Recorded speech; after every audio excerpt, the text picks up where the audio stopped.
Welcome! Today we're going to learn how to check the print quality on your Brother machine. This video will cover multiple models and operating systems. Even though your machine may not match the model on the screen, the overall process will be the same.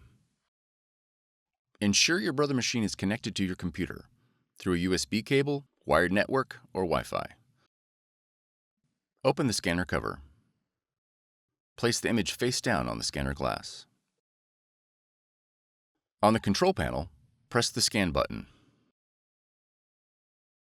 Select the 2PC option and press OK. Now press the down arrow repeatedly until the 2 Image option is selected. Now press OK.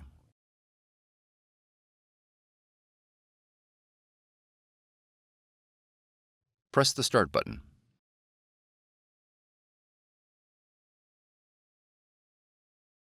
The scanned image will be sent to your computer.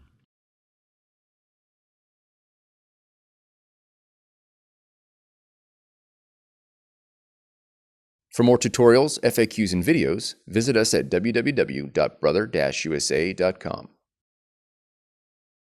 If you found this video helpful, be sure to subscribe.